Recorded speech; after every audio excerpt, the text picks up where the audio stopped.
My first question is concerning the growth and transformation plan of the country.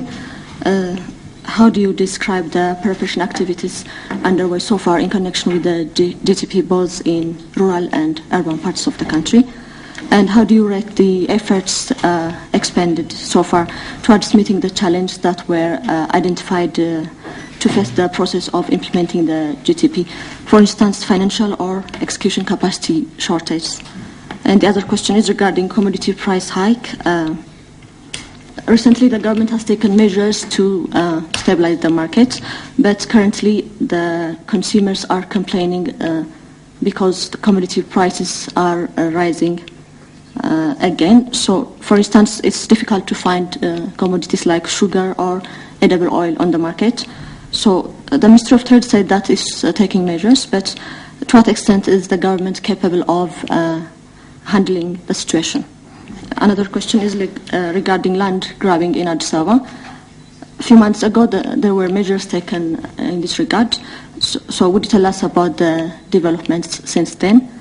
And finally, I would like to ask, how would the political unrest in Northern African and Middle East countries impact Ethiopia? Thank you. Thank you, Mr. Prime Minister. I may ask some issues related to what she has raised, but I would like to frame it in a way that your government has taken policy measures in the economy since 2008, primarily three major steps. One is the lending cap, followed by devaluation, and finally cap on prices. The combination of these three might have, to some extent, achieved the policy objective, which is controlling inflation. But nevertheless, there is still the side effect of business slowdown, a serious one. For instance, if you look at the 6 months report from the Ethiopian Revenues and Customs Authority, revenues of the state from custom duties went down by 48%. The country's overall imports over the last 6 months went down by 55% as opposed to the same period last year. And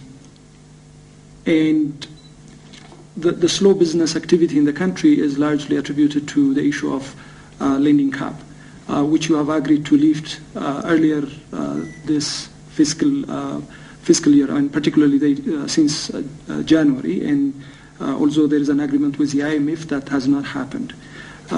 My question here is, do you feel like you are a victim of your own success in a way, one? And two, when do you think you will be able to lift the lending cap? And the second question is, you made a statement a while back about this land issue, and you said there was a political mistake about the directive that allowed people to transact land. But there is a law that passed by Parliament in May 2002 that clearly allows developers to transfer their lease right, whether or not they put any building on the plot they have taken from the government. So why is there a political mistake there? And if there is, who made that mistake? And why isn't that person held accountable? Thank you. Let me start from the end, as it were. It's true that the legislation that you referred to does open the way for a transfer of lease rights, which could then lead to speculation in urban land. The intention of the law was not to encourage speculation in terms of urban land ownership. The intention of that law was to facilitate transfer of use rights to people who might be able to afford the use rights better in each circumstance. So the law was open to interpretation. And the political mistake was that it was interpreted in a fashion that opened the way for speculation. The reason why we have not taken anybody to court on that basis is simply because the law is open to interpretation, and therefore, strictly speaking, such acts may not have been illegal. They may not have been wise, but they may not have been illegal either. So those who made these unwise decisions have been criticized for making unwise decisions, but they cannot be held accountable simply because the law provides for such interpretation. And so we will be taking steps to clarify those specific provisions in the law to make sure that they don't open the floodgates for speculation in land, in urban land.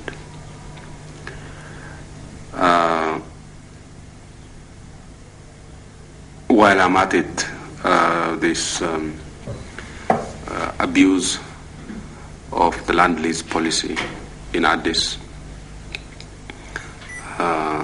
we have taken some steps. The municipality has taken some steps to put a stop on that. There were sort of two actors. On the one hand, the private sector developers who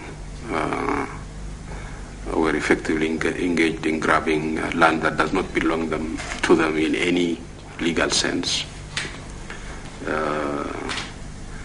and misusing the land lease rights that they were given for personal profit and speculation. And there were government officials who facilitated such activities, or at least turned a blind eye while such activities were taking place. We verified all of the facts,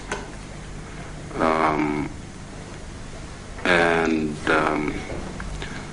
practically all of those, with the exception of one businessman, all of those who were involved in these activities have admitted that they made very serious mistakes.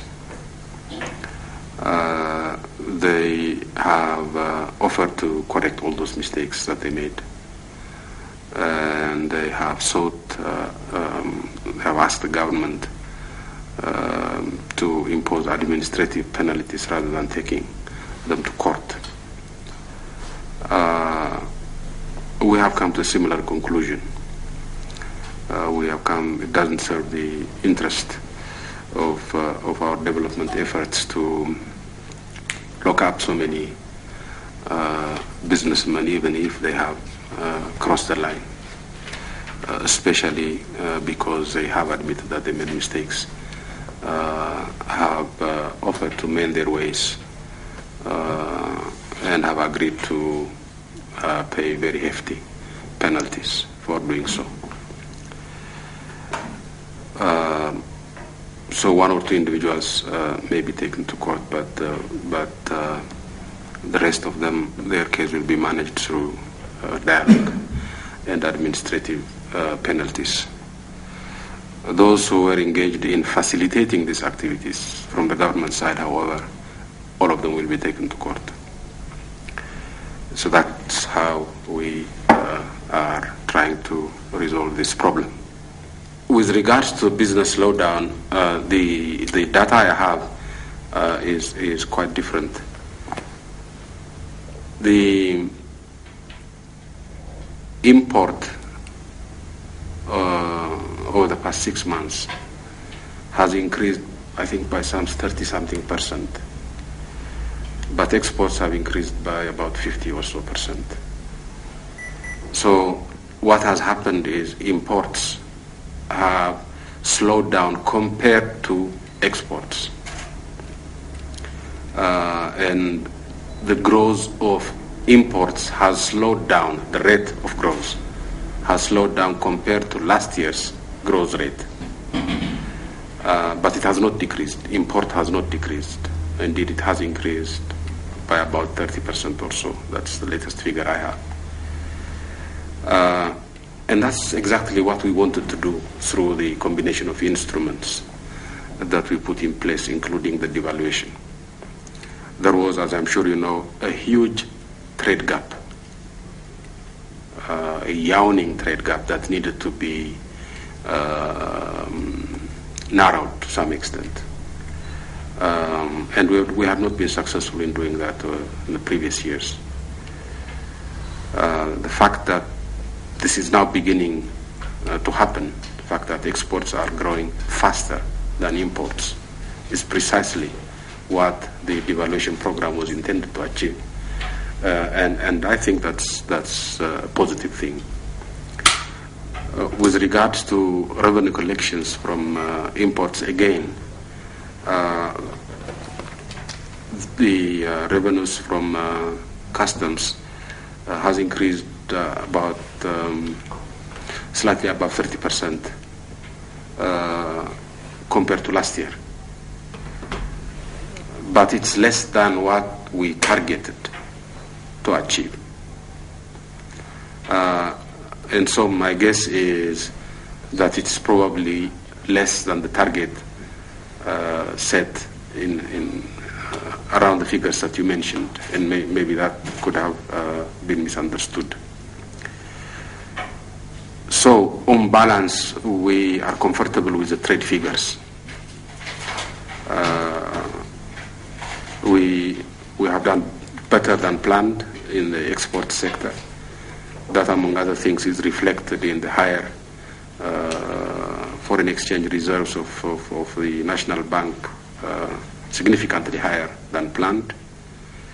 We have kept the money supply within the limits that we agreed with the IMF, in spite of the fact that the foreign exchange reserve of the National Bank has very significantly gone beyond plan.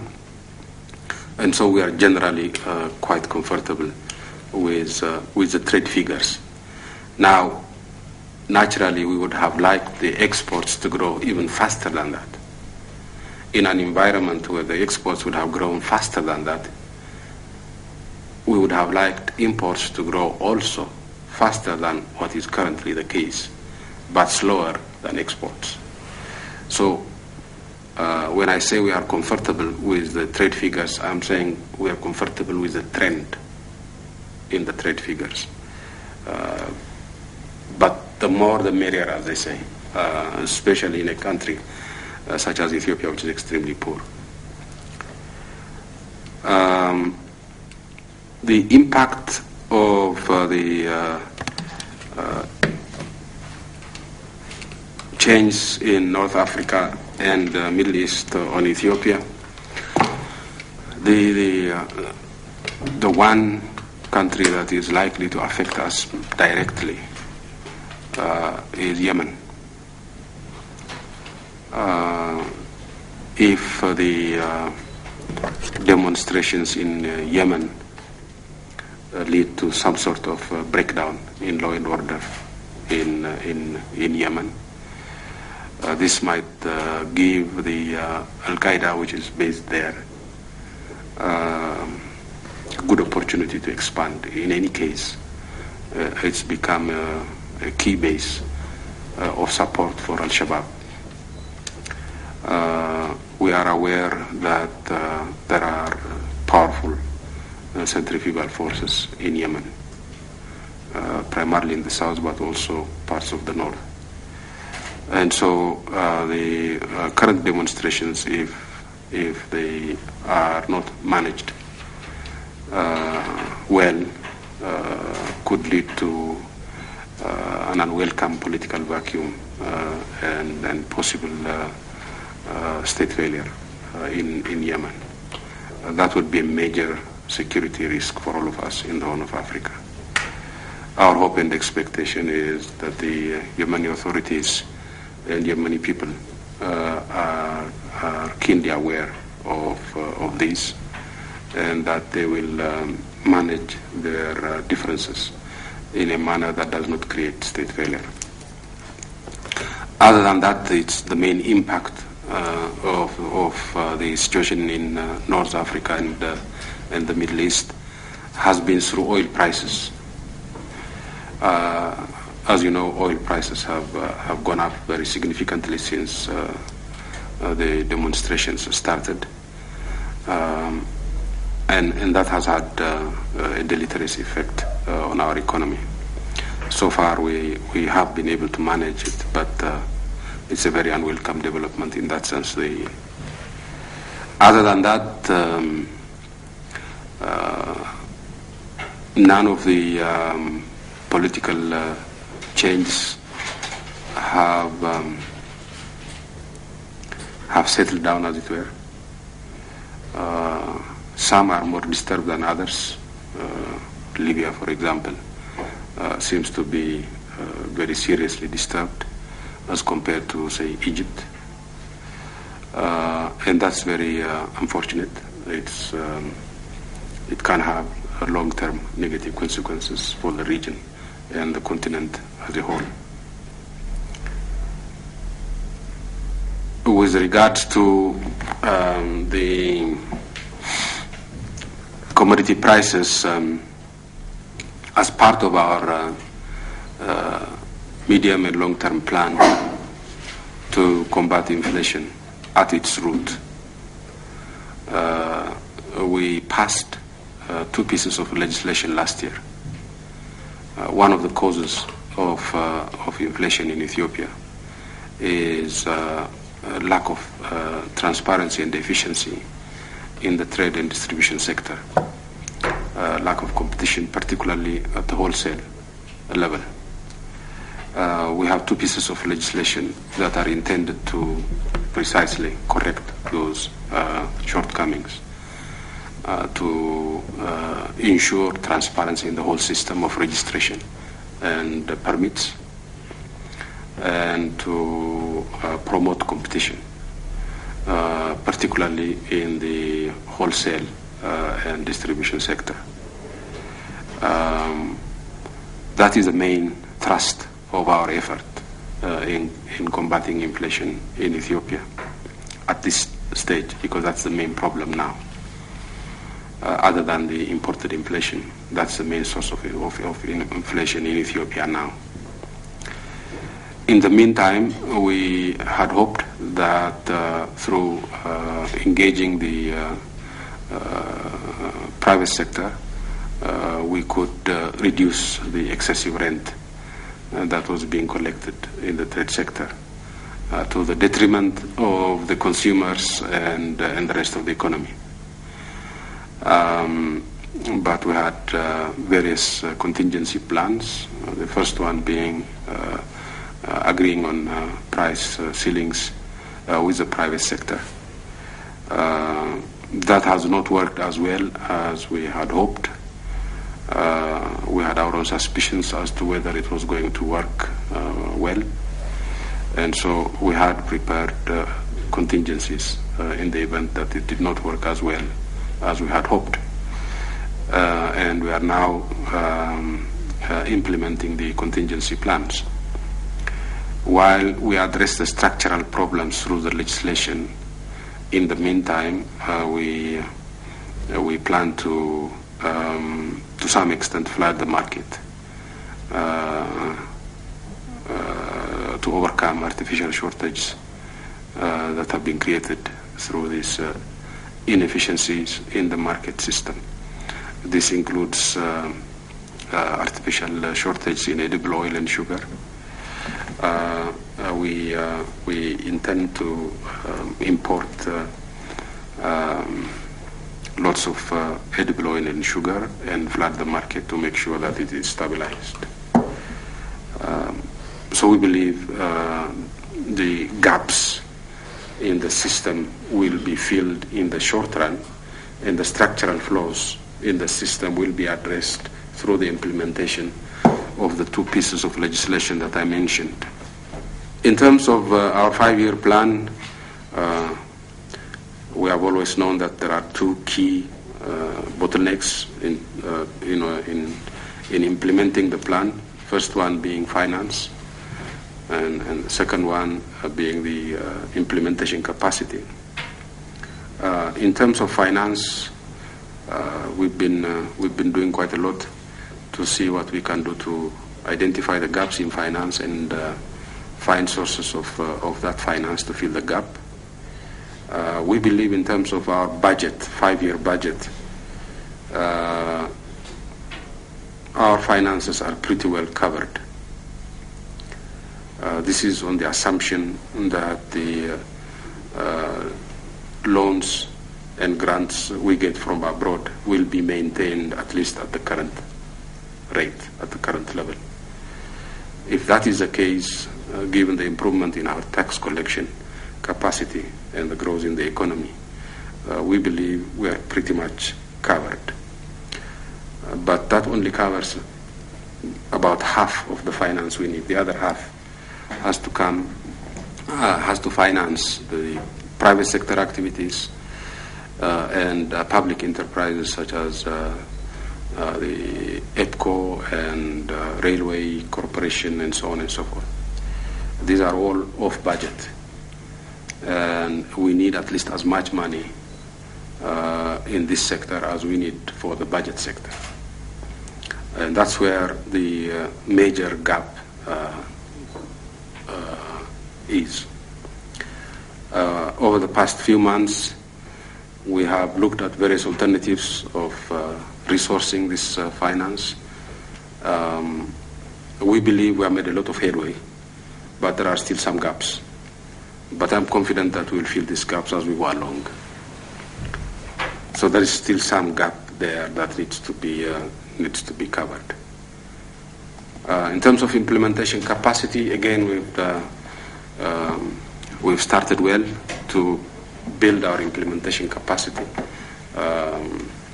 both in terms of the ministries and public enterprises and support for the private sector. Particularly in the public enterprise sector, we've done quite well in establishing the Basic Metals and Engineering Corporation and beefing up its capacity. It has now reached a stage where it can take contracts to build factories locally, such as sugar factories, and build, manufacture adequate amounts of spare parts for manufacturing, automotive sector, and so on. So quite a bit of import substitution work is being done already by the corporation. We're looking at radically improving the competitive nature of the construction sector. We hope to assist in the establishment of hundreds of construction companies, local companies. We prepare the finance to support them, procurement of earth-moving machinery for these companies, and training of their personnel. So there too, we've done quite well. We are going to have to build quite a few towns out of quite a few industrial towns. For example, in the southern Omo region, we hope to develop about 150,000 hectares of sugar estate. That will mean about 6 sugar factories, of sizable sugar factories.